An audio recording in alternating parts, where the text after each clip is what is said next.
Hello, boys. This is Dr. Infinity, and welcome back to the Trough. Look alive, wage slaves, presenting. This week, I'm going to be talking about a few books from DMR Publishing.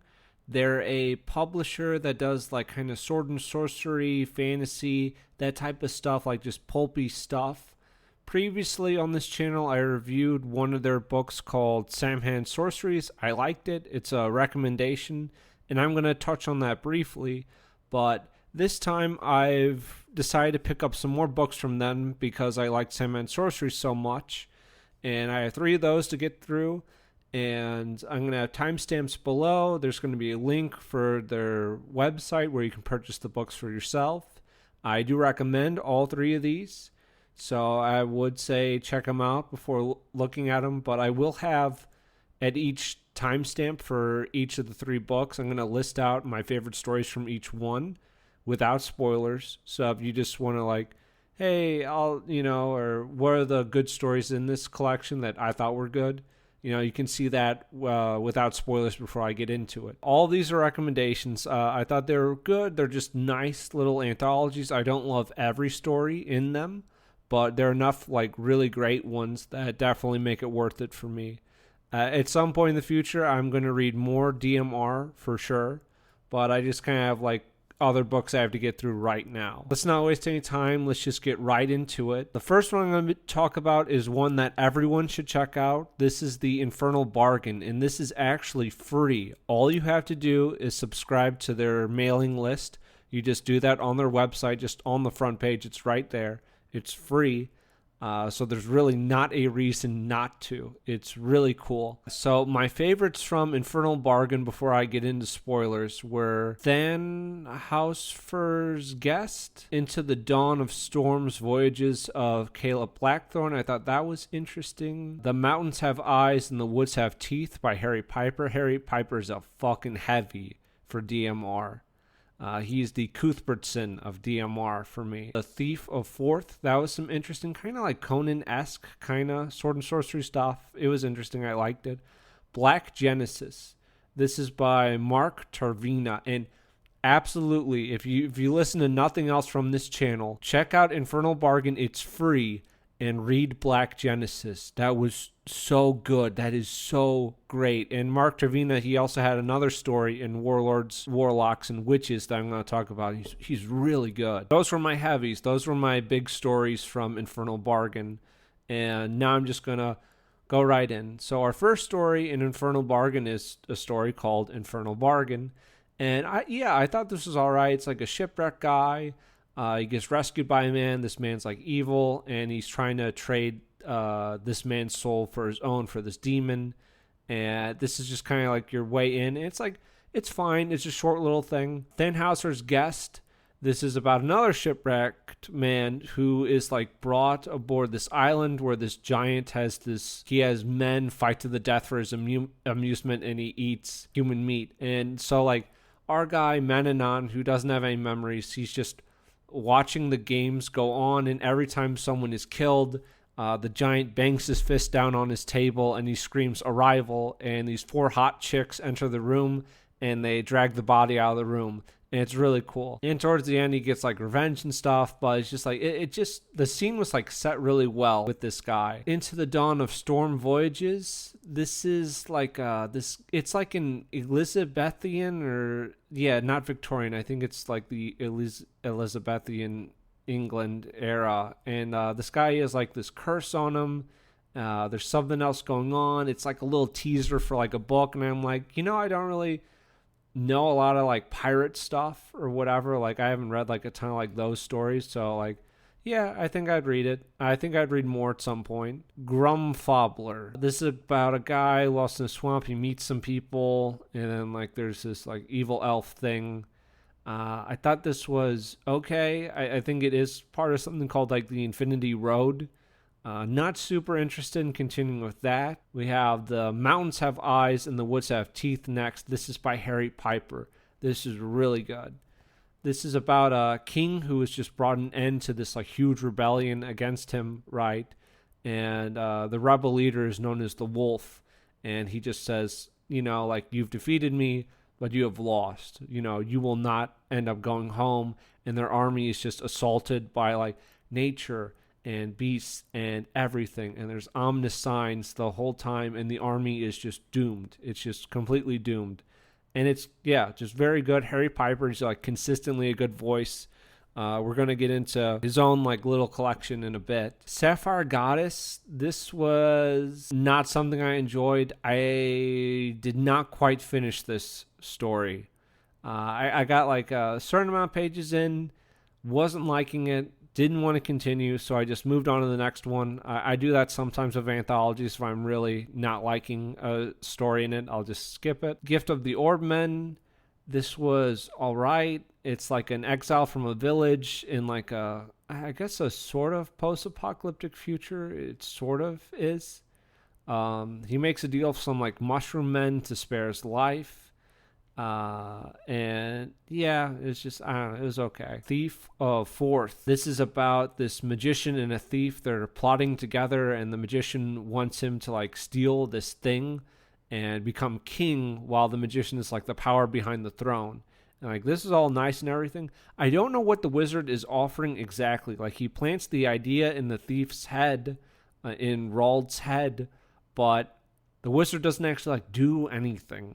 I thought he was going to like do something, unless I missed it, but the wizard doesn't actually do anything. He just says, hey, you should go steal this thing, and that's it.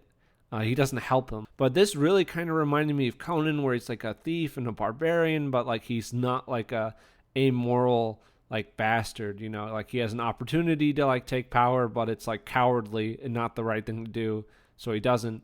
And there's some interesting stuff going on with like the magician as well. I like that enough. I think I would read more. That's by Clifford Ball, I want to say. Black Genesis. This is so good. Like, the first line hooks you, dude. Like, this guy, Mark Tarvina, is a heavy fucking hitter, dude. He is a heavy hitter.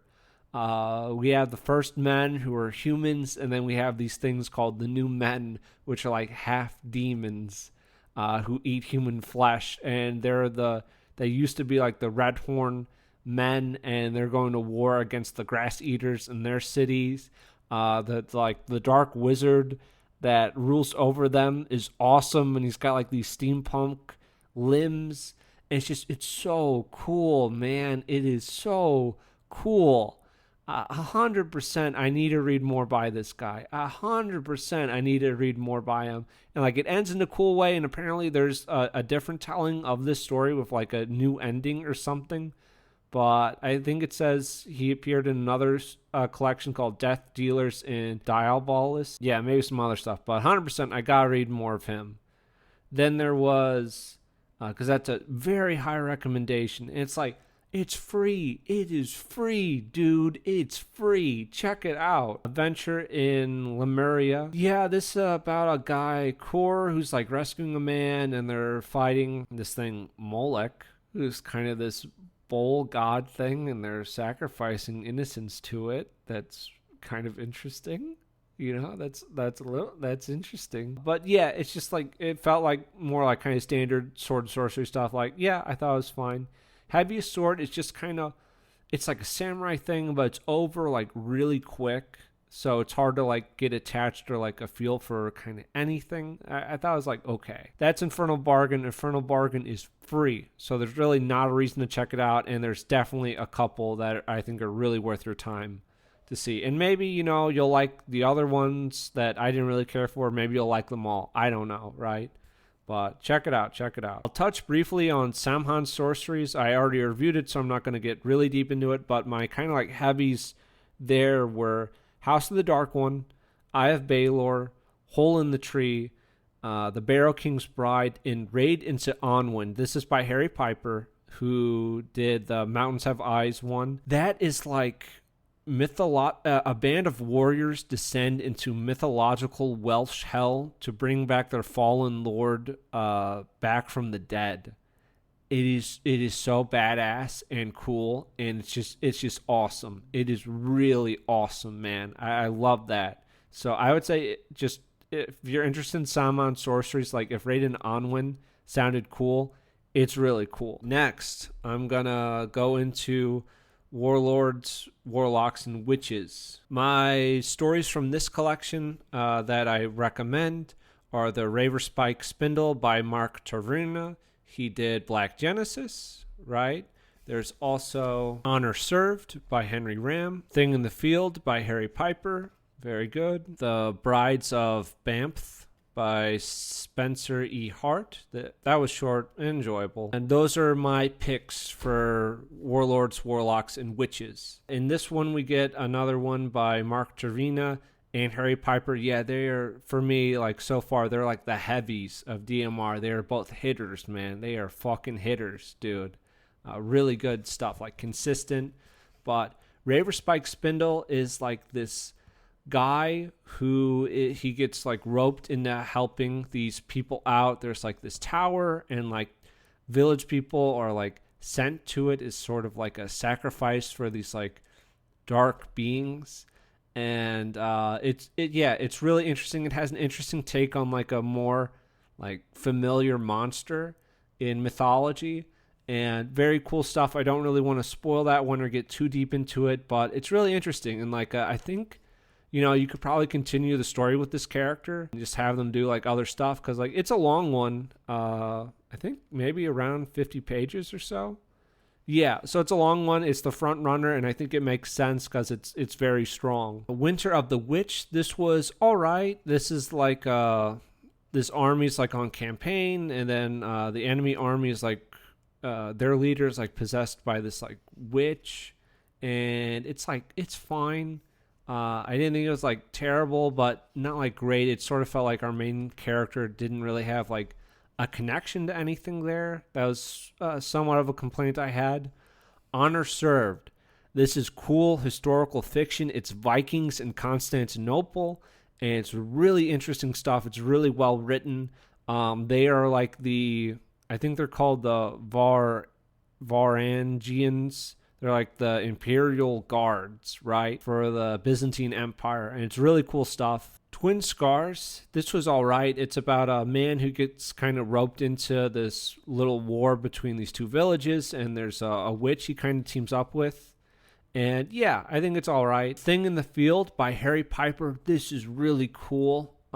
This is like way back when, you know, it's like on Earth, and it's like one day like this, the people are starving, and this field appears one day with like these weird alien crops, and there's this thing in the field, and they go to investigate, and it kills a bunch of people, right? And then this one abbot, he goes through the field, and he ends up in kind of another place, right? And like the monster in this is interesting. Harry Piper does a really good job of like, here's this monster thing, right?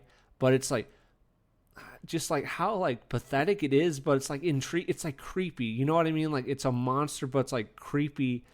Like he makes like monsters cry and stuff, you know. It's like you want to kill it to make it stop, but it's this weird like pull on you as well. He does a good job with that. Shamaness. This is like a girl trying to heal her sick father, and it doesn't go well, and like, yeah, it was fine, just short and all right. Brides of Banff. This was kind of, yeah, just like more lighthearted sword and sorcery stuff, sort of like, yeah, I guess sort of Conan-y. There are these cultists, they're sacrificing people, and there's this woman, Danella, and Bandor, and they're kind of like thieves and rogues, and they get roped into having to save this woman. Yeah, and it's like, yeah, just kind of like standard good stuff. Okay, Glory of Ravens. This is the last one, and a story I did not like. Not one that I thought was okay, you know, not really my thing. One that I think just doesn't really work. Basically, we have this order of knights, right? And there's going to be a new head of the order, and the head of the order chooses his son to lead. And there's this very angry man named Gond who decides to plotting this coup kind of thing. So like when he doesn't become the leader of the order, he has everyone else killed. Everyone else is butchered in it. And while this is going on, this dragon has come back and it's just laying waste to a bunch of cities. And Gond is not a morally gray character. He's just evil. He's just an evil man, and he's just a monster. And They butcher everyone there, and then they butcher more people later on, and then they like sack a city, and all this and all that's happening, and there's no hint of like moral grayness. There's nothing. They're just evil, malicious people, right? And even like refugees that are moving past them, they're like, capture a few of their women, rape and torture them. And he was even planning on attacking the wife of his rival, and raping her, and hanging her husband's head over the bed as he violated her, and he was looking forward to it. And it's like, it's not morally gray. It's not fucking morally gray. They have this like magic sword in like their like feasting hall, right? And like while the dragon's going on and all that, he's like, well, I guess I'll do something. And he never really gives a reason like why. Yeah, so he takes the magic sword to go defeat the dragon, but even on the way there, this is from page 190, he passed the filthy and terrified survivors of the dragon's fury, people together or alone, running or walking. Some fled from him, some cursed him, some he killed when they would not stop begging for his help. On the way there, he's fucking killing people. You know what I mean? And oh my god. So he ends up defeating the dragon and dying in the process, and he tells this young girl that hey, tell people that I died well. And then later on in like the future, they remember him as Gond de Chalice, the greatest hero of any people. And he has like a day of remembrance for him when he's just like this fucking monster. And he's not a good guy, and it's not clear like why he does it, because he's never had an inkling to help anyone. If anything, it's completely out of character from what we're presented with. It would be like if we had a story with like this very morally good figure, and then at the very end, they decided to do some like horrible act against some innocent person. And you're like, well, that just doesn't fit. It doesn't make sense with what we're presented with. It really doesn't make sense. If you want this kind of ending where it's like, you would have to have a morally gray figure, like someone that does some bad stuff, but with like good intentions.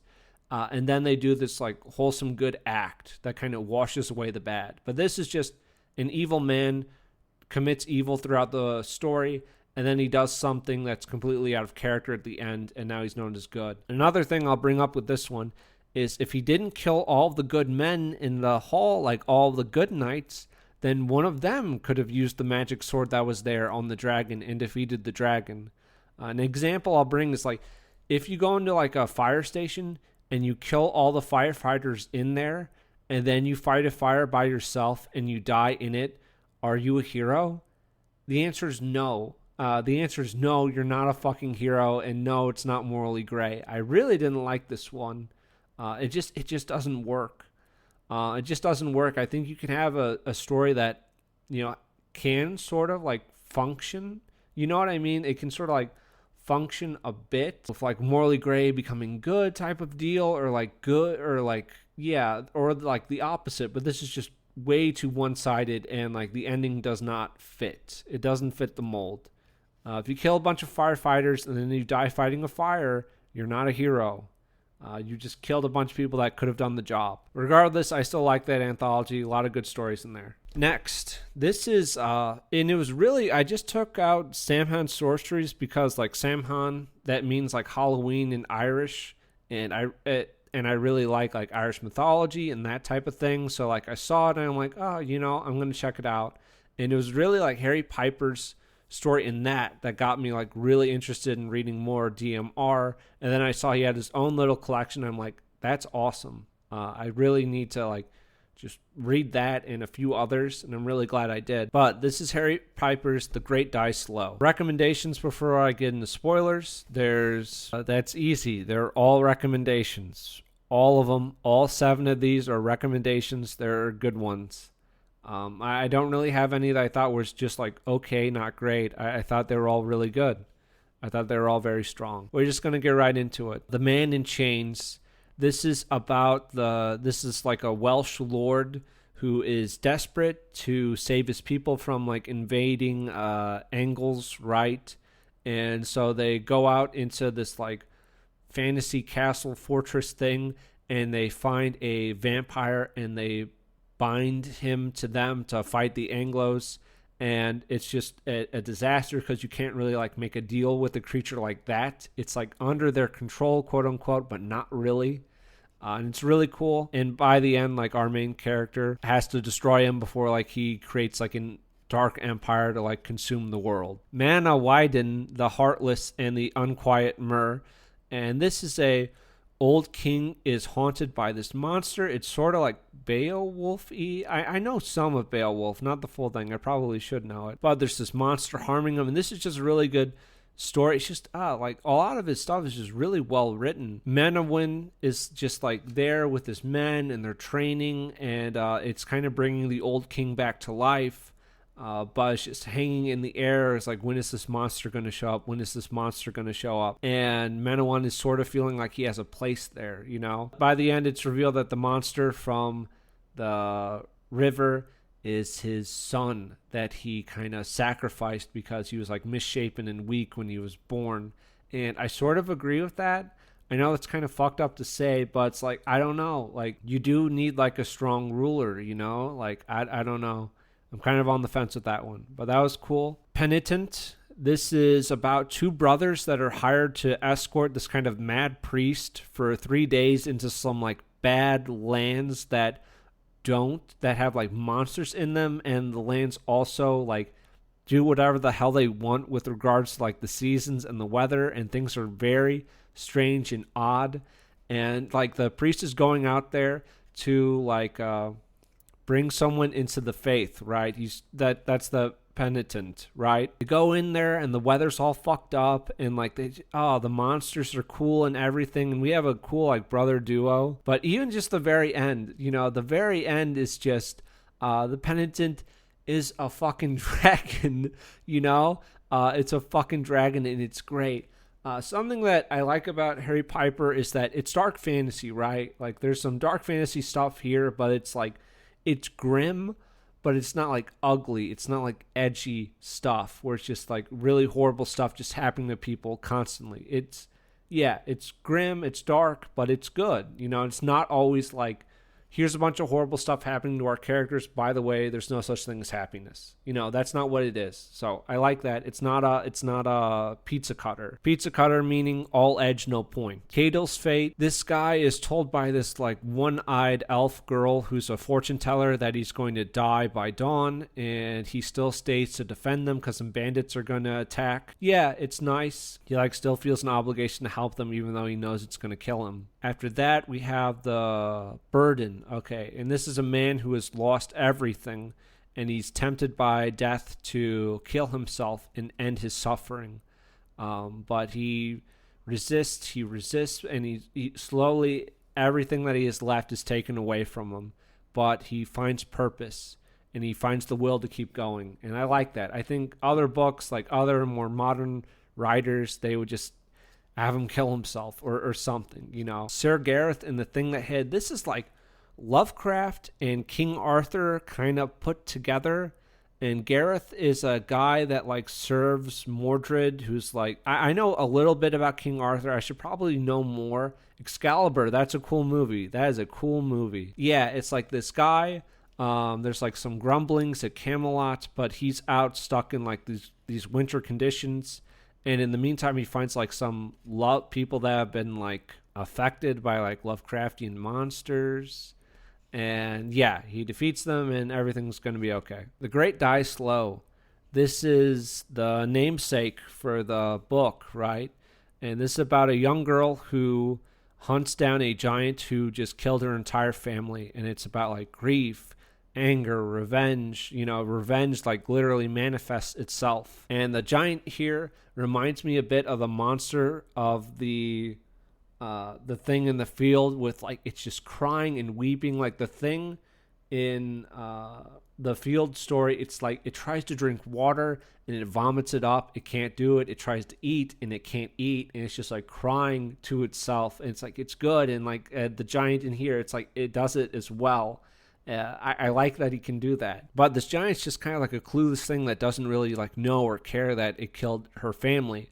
But she, like, dips some arrows in, like, shit, you know, to make, like, poison arrows to, like, infect the giant, and she, like, shoots it. This version of herself with, like, monster eyes is, like, pleading and threatening with her to force her to, like, keep going, you know, put everything else away. You have to focus on just revenge. keep going even if it kills you. But eventually she brings down the giant with like her poison arrows. There's a happy ending, you know, where like she is able to put it behind her with enough time in the future and have a family, and it's good. She never sees like the manifestation or like the stranger again, but she gets to have a happy ending, right? She's still like troubled by some of her dreams. It doesn't really leave her, but it becomes easier to deal with in time. So that's it. That's 3 from DMR, all big recommendations. Mark Taverna and Harry Piper, they're the big standouts. There's definitely other writers I like in there, but those are the heavies for me. Absolutely, I'm gonna read more DMR in the future. Probably going to be a little bit, just because I have kind of a lot of other books to get through right now. But these are all really solid. I really recommend checking out Infernal Bargain. Just give it a shot, right? It's free. It's literally free. It's literally free. Not really a reason not to check it out. That's about it. I might have a kind of movie review this weekend. Maybe not, because I'm kind of like, so far, but if I'm able to like find one that I think's decent that I want to do a video on, then there's going to be one. Otherwise, I'll have another Trough video next week. That one's going to be just kind of like a smaller indie writer, but the week after that, I should have Bizarre Archives 5 and Agion done. There's that. Anyways, I just want to say thanks for watching, and Dr. Infinity out. Here's 40 shillings on the drum to those who volunteer to come to list and fight the foe today, over the hills and far away, o'er the hills and o'er the main, through Flanders, Portugal and Spain. King George commands and we